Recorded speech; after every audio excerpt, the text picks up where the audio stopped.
Suun terveyden ylläpitäminen ei ole vaikeaa ja pienillä teoilla kaikilla on mahdollisuus terveeseen suuhun.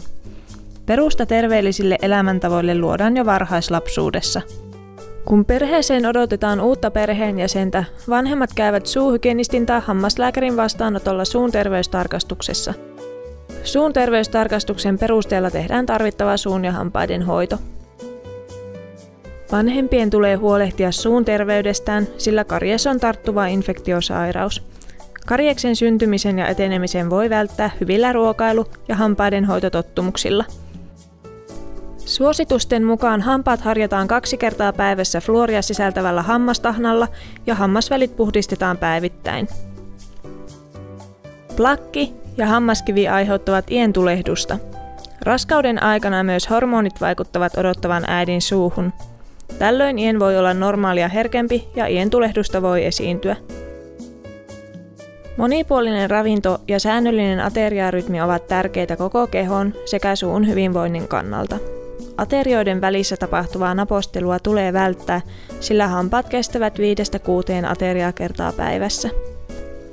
On tärkeää, että vanhempien päivittäiset ruokailu- ja suunhoitotottumukset ovat kunnossa, sillä lapset oppivat seuraamalla mallia.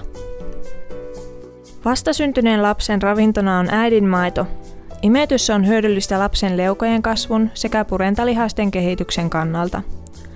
Aina imetys ei onnistu, jolloin lapsi saa tarvitsemansa ravinnon tuttipullosta. Hampaiden puhkeamisen jälkeen yösyönti voi olla haitallista hampaille, sillä yöllä syljen huuhteleva vaikutus on vähäisempi kuin päivällä. Kun lasta vieroitetaan imettämisestä, on hyvä aloittaa pehmeästi ateria kerrallaan. Ensin luovutaan yöaterioista tai päiväimetyksestä ja viimeisenä nukahtamishetken imetyksistä. Lapsen imemisen tarvetta voidaan tyydyttää tutin avulla. Tutti on parempi vaihtoehto kuin sormien imeminen, koska tutit ovat anatomisesti muotoiltuja. Tutista vieroittaminen on helpompaa kuin sormien imemisestä luopuminen. Imemisen tarve vähenee yleensä noin puolen vuoden jälkeen, jolloin tutin käyttöä on hyvä vähentää asteittain. Tällöin tuttia voi käyttää esimerkiksi nukutettaessa. Lapsen nukahtaessa tutti otetaan pois. Tutin käyttö suositellaan lopetettavaksi kokonaan 2 ikävuoteen mennessä. Pitkittynyt tutin käyttö voi johtaa purentavirheisiin.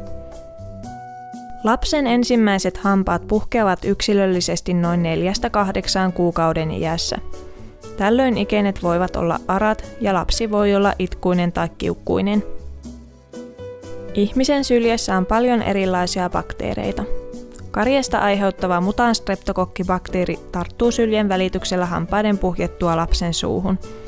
Tämä voidaan kuitenkin ehkäistä pienillä teoilla. Toisen sylkeä ei saa joutua lapsen suuhun esimerkiksi lusikan tai tutin välityksellä. Mutantartunnan voi saada vanhemmilta ja muilta lasta hoitavilta henkilöiltä. Runsaasti sokeria sisältävät ruuat ja juomat voivat johtaa hampaiden reikiintymiseen, sillä Mutant-streptokokki käyttää sokeria ravintonaan. Tämän takia runsaasti sokeria sisältävien tuotteiden käyttöä tulee välttää ja niiden käyttö tulee ajoittaa aterioiden yhteyteen. Mutant-streptokokin tarttumista vanhemmalta lapselle voidaan ehkäistä myös säännöllisellä ksylitolipurukumin tai pastillin käytöllä. Ksylitoli muuttaa bakteerin kykyä tarttua suusta suuhun. Ksylitolia suositellaan käytettäväksi heti ruokailun jälkeen. Ksylitolia voi käyttää purukumina tai pastilleina. Noin 5 minuutin purukumin pureskelu palauttaa syljen pH normaaliksi. Lapsi voi nauttia hajoavaa ksylitolipastillia hampaiden puhjettua suuhun. Lapsen hampaiden harjaus aloitetaan heti ensimmäisen hampaan puhjettua. Näin hampaat säilyvät ehjinä ja hampaiden harjaus tulee osaksi arkea. Lapsen hampaat tulee harjata aamuin illoin. Aikuinen harjaa hampaat yhdessä lapsen kanssa varmistaen hyvän puhdistustuloksen. Lapsen käden motoriikka on riittävä hampaiden harjaukseen vasta noin 9 vuoden iässä. 2-vuotiaaksi asti harjauksessa käytetään fluorihammastahnaa, jonka fluoripitoisuus on enintään 500 ppm. Hammastahnaa laitetaan harjaan pieni sipaisu. Lapsen hampaiden harjaus voi olla haasteellista, mutta siitä huolimatta lapsen hampaita harjataan aamulla ja illalla. Lapsi voi myös itse kokeilla hampaiden harjausta.